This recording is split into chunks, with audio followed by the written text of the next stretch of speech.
Hello book buddies, कैसे आप सब? I hope all of you doing great. देखिए दोस्तों, हमने अपनी लास्ट वीडियो में डिस्कस की थी बर्ट्रैंड रसल की शोरा आफाक किताब द कॉन्क्वेस्ट ऑफ हैप्पीनेस, और मैंने आपसे वो वजूहात शेयर की थी जिनकी वजह से लोग पूरी दुनिया में इतने ज्यादा नाखुश रहते हैं।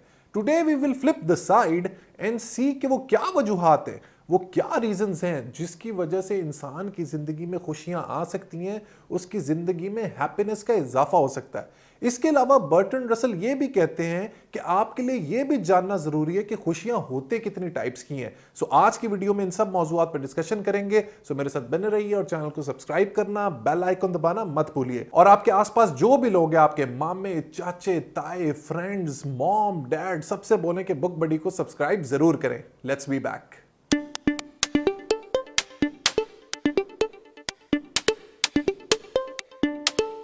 अब दोस्तों, बर्ट्रैंड रसल के हिसाब से खुशियां दो तरह की होती हैं। हैप्पीनेस हैज टू टाइप्स, एक होती है प्लेन और एक होती है फैंसी। प्लेन हैप्पीनेस को Russell happiness of the heart कहते हैं, और जो फैंसी हैप्पीनेस है उसको कहते हैं हैप्पीनेस ऑफ द माइंड। अब इन दोनों में फर्क क्या है?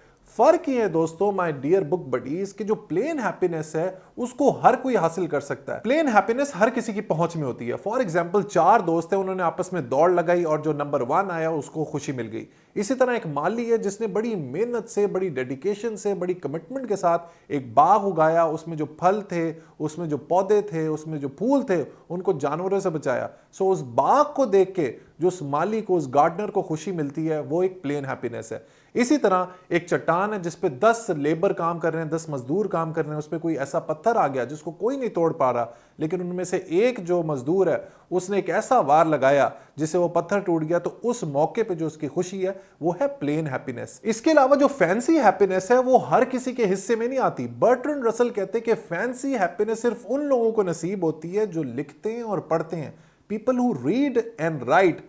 फाइनली बर्ट्रैंड रसल ने भी वही बात कही जो मैं आपको इतने अरसे से कहता हुआ आ रहा हूं कि अगर आप पढ़ना शुरू करेंगे, लिखना शुरू करेंगे, तो आपको जिंदगी में वो खुशी मिलेगी जो आपको जिंदगी में किसी और काम से बिल्कुल भी नहीं मिलती। फैंसी हैप्पीनेस उन लोगों को हासिल होती है जो मुतालिया करते हैं, जो विजडम हासिल करते हैं, जो इंफॉर्मेशन हासिल करते हैं और फिर उसको इंप्लीमेंट करते हैं, उसको दुनिया में ही बरूए कार लाते हैं। इसकी सबसे बड़ी मिसाल बर्ट्रैंड रसल देते हैं साइंटिस्ट की, साइंसदानों की। रसल के मुताबिक साइंसदान वो इंसान होता है जो दुनिया में सबसे ज्यादा खुश होता है। उसकी वजह यह है कि वो काम करता है जिससे उसको सबसे ज्यादा खुशी मिलती है, और वो उसी काम को अपना पेशा बना लेता है, और वो एक ऐसा पेशा है जिससे ना सिर्फ उसको फायदा होता है बल्कि पूरी दुनिया उससे मुस्तफीद होती है। सो बुक बडीज, ये तो बात होगी टाइप्स ऑफ हैप्पीनेस के हवाले से। Now address the elephant in the room, और बात करते हैं उन रीजंस की जिसकी वजह से आप अपनी जिंदगी में खुशियों को वेलकम कर सकते हैं, जिनमें से सबसे पहली है जेस्ट। सो दोस्तों, बर्ट्रैंड रसल के हिसाब से वो लोग जो जिंदगी में सबसे ज्यादा खुश रहते हैं उनके अंदर होता है जेस्ट।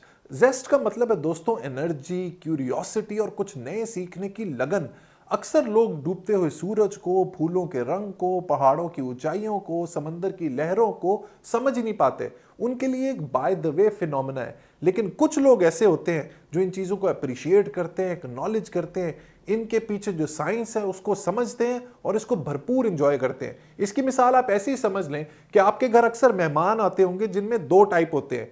एक वो जिनके लिए आपने कोरमा, कढ़ाई, कुन्ना, ब्रोस्ट, बिरयानी सब कुछ बना लिया, लेकिन एंड में वो कहते हैं कि दही बहुत अच्छा था या सलाद बहुत अच्छा था। लेकिन कुछ लोग होते हैं जो उसको भरपूर एंजॉय करते हैं और बड़े ही दिल से उसको खाते हैं। सो जो जेस्ट वाले लोग होते हैं, जो मैंने आपको लास्ट डिस्क्रिप्शन बताई, ये वो लोग होते हैं जो जिंदगी में सबसे ज्यादा खुश रहते हैं, क्योंकि वो जिंदगी की बारीकियों को, ट्रिवियल चीजों को, माइन्यूट चीजों को बहुत ज्यादा अहमियत देते हैं। लिहाजा अगर आपने भी खुश रहना है तो अपने अंदर एनर्जी पैदा करें, क्यूरियोसिटी पैदा करें, ताकि आप जिंदगी की ऊंचाइयों को और गहराइयों को समझ सकें और इनको भरपूर एंजॉय कर सकें और इसकी वजह से खुश भी रह सकें। बुक बडीज, लोगों की खुश रहने की दूसरी बड़ी वजह है अफेक्शन। वो लोग जिनको प्यार, लव, केयर और रिस्पेक्ट मिलता है वो हमेशा ज्यादा खुश रहते हैं वीजा वी उन लोगों के जिनको अटेंशन नहीं मिलती, या बचपन में केयर नहीं मिलती, या प्यार नहीं मिलता। इसी को तीसरे पॉइंट से रिलेट करते हैं Bertrand Russell, and that is the importance of family.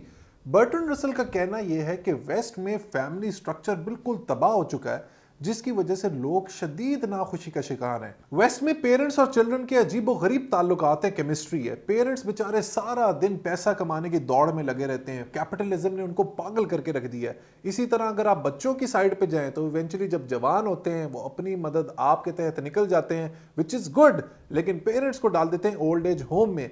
लिहाजा वहां पे ओबीडियंस हैज बिकम अनफेवरेबल। अगर आप यही हमारे कल्चर में देखें, इंडिया, पाकिस्तान, बांग्लादेश, तो जो सब कॉन्टिनेंट का कल्चर है उस पर अभी तक फैमिली वैल्यूज काफी स्ट्रांग हैं।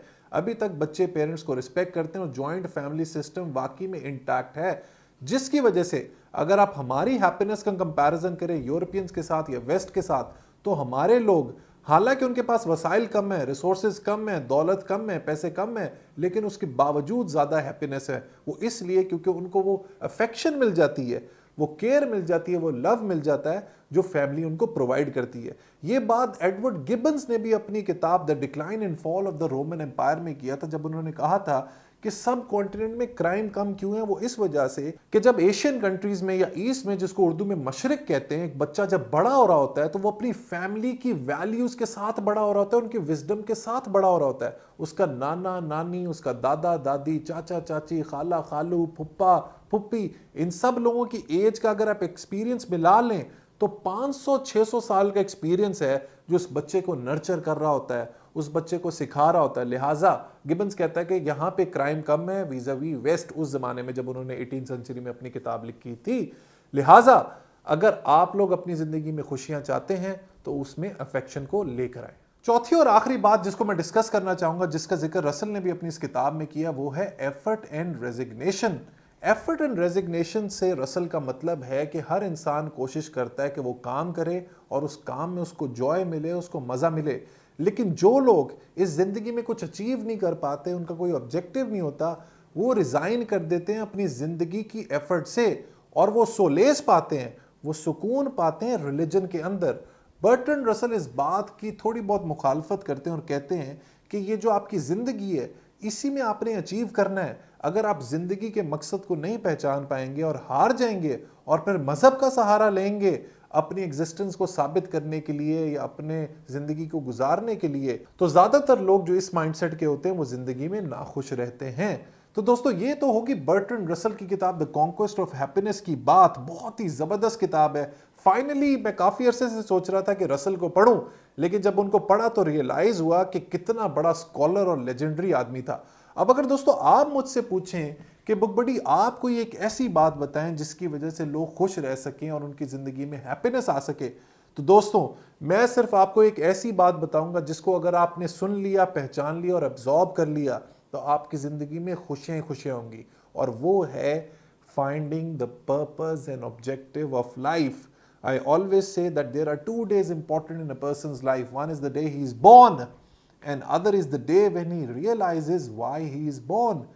एक इंसान की जिंदगी में 2 ही दिन इंपॉर्टेंट है, एक वो दिन जिस दिन वो पैदा होता है और दूसरा वो दिन जिस दिन वो पहचान जाता है कि वो क्यों पैदा हुआ है। अगर आप मेरी ऑब्जर्वेशन के हिसाब से चले तो मैंने ये नोटिस किया कि वो लोग जिनकी जिंदगी में कोई एम, कोई एम्बिशन, कोई ऑब्जेक्टिव नहीं होता, वो ज्यादातर नाखुशी रहते हैं। मैंने अक्सर नोटिस किया कि सारी जिंदगी कुछ लोग इसी सवाल के जवाब में गुजार देते हैं कि भाई हम लोग क्यों पैदा हुए हैं, हमें क्यों पैदा किया गया, हम इस अर्थ पे क्यों आए हैं, जबकि इसका सिंपल बहुत ही इजी आंसर है, वो ये कि भाई आप अपने मकसद को पहचानो, अपने आप के ऊपर इन्वेस्ट करो, अपने आप को सेल्फ एक्चुअलाइजेशन तक पहुंचाओ, और उसके बाद in the last half of your life, for the last 1/3 part of your life, you need to invest that energy, that wisdom, that information, that experience on the community development.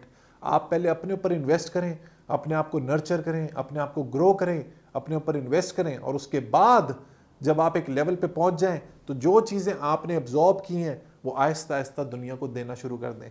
For me this is a very simple and practical purpose of life. लिहाजा दोस्तों अगर आप खुश रहना चाहते हैं तो अपनी जिंदगी का मकसद तलाश करें, अपनी जिंदगी का पर्पस तलाश करें, और फिर आंखें बंद करके like blinkers of an horse सरपट उस राह पर चलते चले जाएं।